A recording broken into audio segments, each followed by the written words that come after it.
আসসালামু আলাইকুম everyone, welcome to a new video. Last দুইটা ভিডিওতে আমরা দেখেছি শেয়ার ফোর্স ডায়াগ্রাম কি এবং বেন্ডিং মোমেন্ট ডায়াগ্রাম কি এবং এসএফডি এবং বিএমডির বিভিন্ন ধরনের পয়েন্ট সম্পর্কে আমরা জেনেছি। আমরা দেখেছি বিভিন্ন ধরনের লোডের ক্ষেত্রে আমাদের এসএফডি বিএমডি কিভাবে আঁকাতে হবে এবং আমরা দেখেছি হলো বিভিন্ন ধরনের পয়েন্ট অফ কন্ট্রাফ্লেক্সার, তারপরে ডেঞ্জারাস সেকশনের পয়েন্টগুলো সম্পর্কে জেনেছি।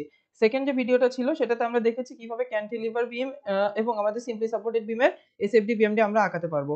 আজকের ভিডিওতে আমরা দেখব যে কিভাবে আমরা ইন্টারনাল হিঞ্জ থাকলে সেগুলো আঁকাতে পারি এবং যদি আমাদের ইউভিএল থাকে অর্থাৎ ইউনিফর্মলি ভ্যারিং লোড থাকে সেই ক্ষেত্রে আমরা কিভাবে এসএফডি বিএমডি আঁকাতে পারি, এই অংশগুলো আমরা আজকের ভিডিওতে দেখব। তাহলে আমি যদি শুরুতেই আসি যে আমাদের যদি কোনো একটা বিমে ইন্টারনাল হিঞ্জ থাকে তাহলে আমরা কিভাবে জিনিসটাকে সলভ করতে পারি। তাহলে ইন্টারনাল হিঞ্জ থাকলে আমি শুরুতেই সেই বিমটাকে দুইটা ভাগে ভাগ করে নিব। একটা হচ্ছে ইন্টারনাল হিঞ্জের লেফট সাইড এবং আরেকটা হচ্ছে ইন্টারনাল হিঞ্জের রাইট সাইড। এই দুটা ভাগে ভাগ করার পর আমি যেটা দেখব যে আমার কোন পার্টটা স্টেবল।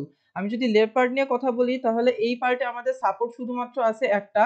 তাহলে এই একটা সাপোর্টের পক্ষে আমার এই বিমটাকে ফুল স্টেবিলিটি দেওয়া সম্ভব না। অর্থাৎ এই বিমটাকে যদি আমরা রেখে দেই তাহলে এই বিমটা কি হবে, বিমের উপর লোড দিলে এই বিমটা আমার কি হবে, এই বিমটা আমার ভেঙে পড়বে। অর্থাৎ জিনিসটা এরকম করে আমার এই জায়গাতে চলে আসবে।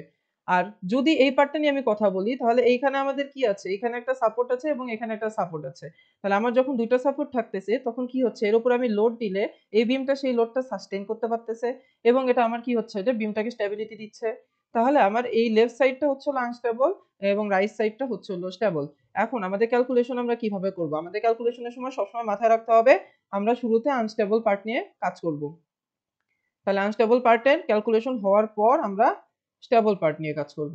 তাহলে এবার আমরা আসি আনস্টেবল পার্টে। তাহলে আনস্টেবল পার্টে যদি আমি দেখি তাহলে এটা আমার কি হচ্ছে যে একদম স্প্যানের মাঝখানে 4000 পাউন্ড একটা লোড কাজ করতেছে। তাহলে আমার কি হবে, এখানে উপরের দিকে 2000 পাউন্ড যাবে, এখানে উপরের দিকে 2000 পাউন্ড যাবে। তাহলে এটা যদি আমি এসএফডি আঁকাই খুবই সহজ। আমার এসএফডি কি হবে, আমার এসএফডি হবে হচ্ছে স্ট্রেট লাইন, কেননা এটা পয়েন্ট লোডের এসএফডি আমরা আঁকাচ্ছি। তাহলে কি হবে, শুরুতে 2000 উপরে উঠবে, তারপরে মাঝখানে কোনো লোড না থাকার কারণে একটা হরাইজন্টাল লাইন যাবে। এখানে 4000 লোড থাকার কারণে আমার 4000 নিচে নামবে। 4000 নিচে নামলে এখানে হয় 2000 পয়েন্ট এবং এই 2000 থেকে আবার কোনো লোড না থাকায় আবার সোজা একটা হরাইজন্টাল লাইন গিয়ে এখানে আমার কি কাজ করতেছে, 2000 উপরে কাজ করতেছে, এখানে এসে মিলে গিয়ে 0 হবে। এটা গেল হলো আমার এসএফডি। আমি যদি বিএমডির কথা বলি তাহলে এটা এরিয়া বের করি আমরা 2000 ইনটু 4, দ্যাটস মিন 8000। অর্থাৎ এখানে আমাদের এরিয়া কত হবে, 8000। এবং তাহলে আমাদের কি হবে, এখানে ইনক্লাইন লাইন একটা ড্র করব। কেন? কারণ এটা আমার পয়েন্ট লোডের ক্ষেত্রে আমি বিএমডি ড্র করতেছি। তাহলে এটা গেল আমার আনস্টেবল পার্টের ক্ষেত্রে। এবার আমি যদি স্টেবল পার্টের ক্ষেত্রে আসি তাহলে আনস্টেবল পার্টে আমি কি বলেছি, এই পয়েন্টটাতে আমার কি হচ্ছে, 2000 লোড উপরের দিকে কাজ করতেছে। তাহলে এই সেম পয়েন্টে স্টেবল পার্টে গিয়ে এটা কি হবে, ইকুয়াল লোড কাজ করবে এবং সেটা কি কাজ করবে, ওর অপোজিট ডিরেকশনে কাজ করবে। অর্থাৎ নিচের দিকে 2000 লোড আমার কাজ করবে। তাহলে এই নিচের দিকে 2000 লোড এই সেকশনে এবং উপরের দিকে 2000 লোড এই সেকশনে, এই দুই সেকশনকে যদি আমি এক করি তাহলে আমরা দেখব হচ্ছে হলো একটা আরেকটার সাথে মিলে গিয়ে 0 হয়ে যায়। এ কারণে আমার কি হচ্ছে যে এখানে ইকুয়াল এন্ড অপোজিট লোড কাজ করবে ওই সেকশন অপেক্ষা। তাহলে এখানে 2000 লোড আমার নিচে কাজ করতেছে। তাহলে নিচে যদি 2000 লোড কাজ করে, আমি টোটাল বিমটাকে আঁকিয়েছি। আঁকানোর পরে এখানে আমার কি হলো, আর অফ বি কাজ করবে এই পয়েন্টে এবং এই পয়েন্টে কাজ করবে আর অফ এ, অর্থাৎ দুটো রিঅ্যাকশন ফোর্স কাজ করবে। এখন রিঅ্যাকশন ফোর্স আমি কিভাবে বের করব, সামেশন এফ অফ ওয়াই এর মাধ্যমে এবং সামেশন মোমেন্টেড বি এর মাধ্যমে। তাহলে সামেশন মোমেন্টেড বি এর মাধ্যমে আমি যেটা পাবো সেটা হচ্ছে হলো আর অফ এ এর একটা ভ্যালু পাবো যেটা হচ্ছে হলো 1200। আর এই ভ্যালুটা যদি এফ অফ ওয়াই বসিয়ে দেই তাহলে আমি যেটা পাবো আর অফ বি এর একটা ভ্যালু পাবো, সেটা আমি পাচ্ছি হলো 4800। এবার আমরা আসি যে আমাদের এখানে আমরা ভ্যালু সব পেয়ে গিয়েছি। তাহলে আমাদের কি করতে হবে, এখানে আমাদের শুধু এসএফডি বিএমডি ড্র করতে হবে। তাহলে এখানে আমাদের কি হচ্ছে, এই পয়েন্টে শুরুতেই 2000 পাউন্ড লোড আমার কি হচ্ছে, নিচে নামছে। তাহলে এই পয়েন্টে 2000 পাউন্ড লোড নিচে নামলো। এবার আমরা দেখি, এবার আমরা দেখতেছি এখানে আমাদের কোনো ধরনের লোড নাই। কোনো ধরনের লোড না থাকার কারণে আবার কি হবে, এখানে একটা হরাইজন্টাল লাইন যাবে। যাওয়ার পরে এখন আমরা আসি যে এখানে আমাদের কত, 4800 লোড কাজ করতেছে। তাহলে 4800 উপরে উঠবে। তাহলে 4800 যদি উপরে ওঠে তাহলে এই পয়েন্টটা কত আমার, 2800। কারণ এই পয়েন্টে 2000 ছিল। 4800 মাইনাস 2000 ইজ ইকুয়াল টু 2800। এবার এখানে আসলো, আসার পরে দেখি এখন আমাদের এটা কি ইউডিএল কাজ করতেছে। অর্থাৎ এখানে আমাদের স্ট্রেট লাইন হবে না, এখানে আমাদের ইনক্লাইন লাইন হবে। ঠিক আছে? তাহলে ইনক্লাইন লাইন আমাদের কতটুকু হবে, তাহলে ইনক্লাইন লাইন হবে হচ্ছে হলো আমাদের, এটাকে যদি আমি ক্যালকুলেশন করি 400 ইনটু হচ্ছে হলো 10, দ্যাটস মিন 4000। এটা থেকে যদি আমি 2800 বাদ দেই তাহলে যেটা হয় আমার 1200। তাহলে এখানে আমাদের কি হবে যে এই পয়েন্টে 1200 হবে এবং এই পয়েন্টটার সাথে এই পয়েন্টটা মিলাই ফেলবো। এখন আমরা দেখবো যে এই যে এইটুকু অংশের ডিসটেন্স, এইটুকু অংশের ডিসটেন্স আসলে কত, এটা আমরা জানি না। এটা আমরা বের করতে পারি সিমিলার ট্রায়াঙ্গেলের মাধ্যমে। অর্থাৎ এটাকে যদি x ধরি আর এটাকে যদি 10 - x ধরি তাহলে আমাদের যেটা হয় যে 2800 divided by x is equal to আমাদের 1200 ডিভাইডেড বাই 10 মাইনাস এক্স। এটাকে যদি আমি সলভ করি তাহলে এক্স এর যে ভ্যালুটা সেটা আমরা পাই হচ্ছে হলো 7 ফিট। তাহলে এইটুকু অংশ আমার কত? এইটুকু অংশ আমার হচ্ছে হলো 7 ফিট। এখন আমরা আসি নেক্সটে, যে আমাদের এসএফডি আঁকানো শেষ, এবার আমরা বিএমডি আঁকাবো। তাহলে বিএমডি আঁকানোর ক্ষেত্রে এই পয়েন্টটাতে কি কোনো ধরনের মোমেন্ট আছে? এক্সটার্নাল কোনো মোমেন্ট নাই, তার মানে এই পয়েন্টটা আমার 0 পয়েন্ট। তাহলে 0 পয়েন্ট থেকে এটা কত আমার 2000 এবং এতটুকু ডিস্টেন্স আমার কত? এতটুকু ডিস্টেন্স হচ্ছে হলো আমার 4 ফিট। তাহলে 2000 ইনটু 4 দ্যাটস মিন 8000। এই 8000 এর ভ্যালুটা এখানে। তাহলে 8000 আসলো। তাহলে 8000 আসার পর এটা আমার কি? এটা আমার পয়েন্ট লোডের কারণে হয়েছে, যার কারণে এখানে আমাদের ইনক্লাইন লাইন হয়েছে।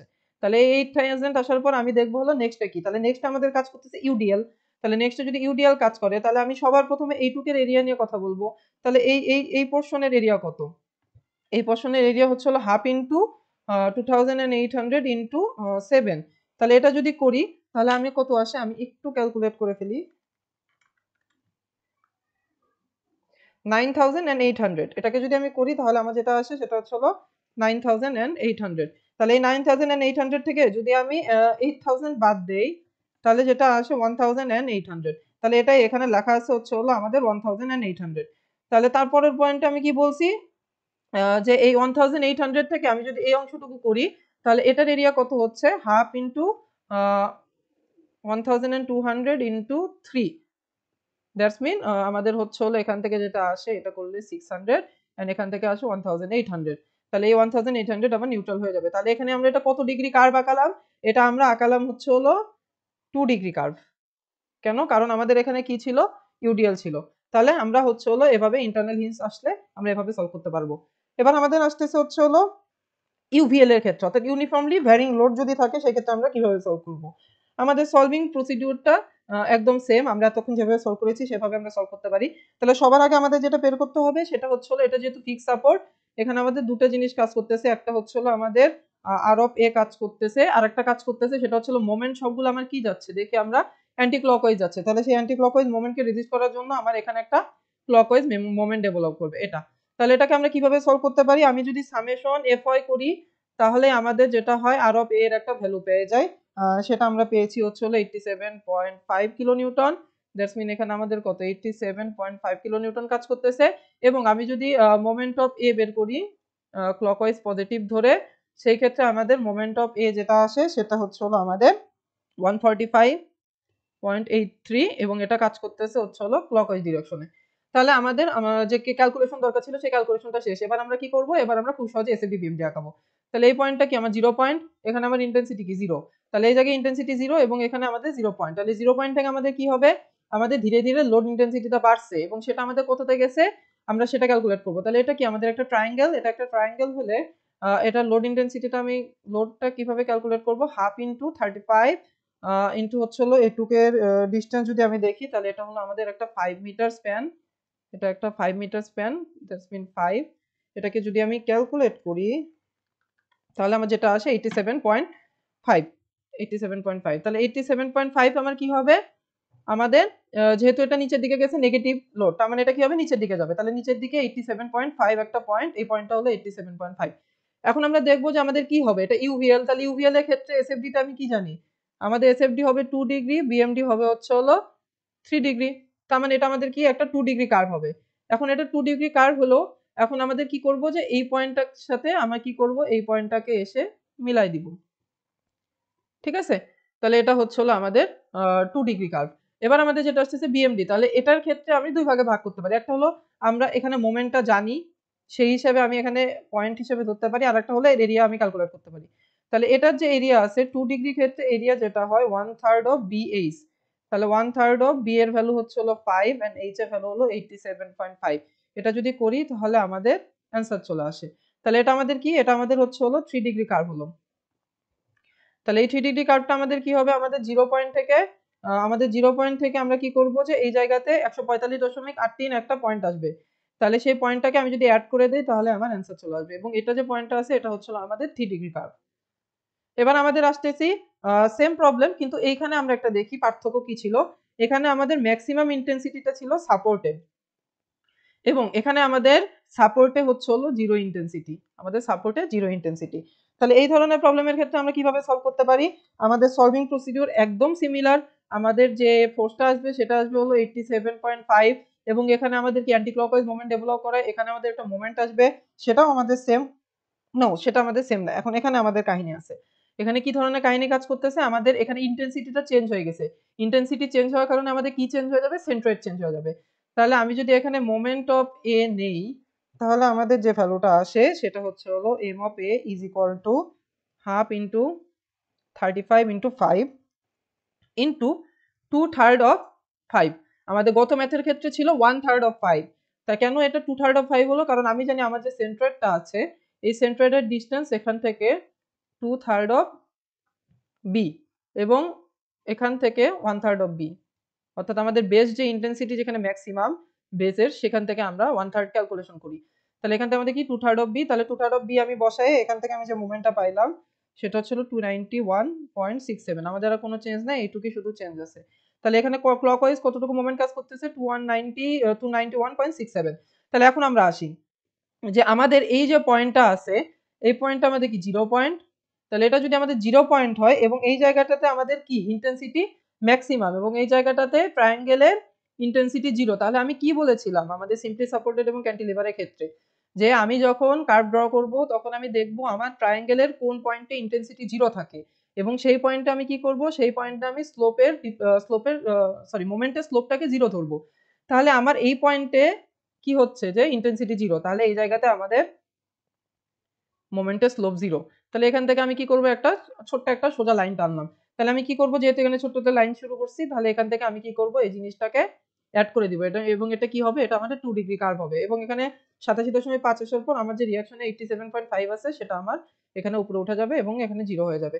এবার বিএমডির ক্ষেত্রে যদি আমি বলি এটা আমাদের 0 পয়েন্ট, তাহলে আমার এখানে আমি ক্যালকুলেশন করে কত পেয়েছি? ক্যালকুলেশন করে আমি পেয়েছি হচ্ছে হলো 291.67।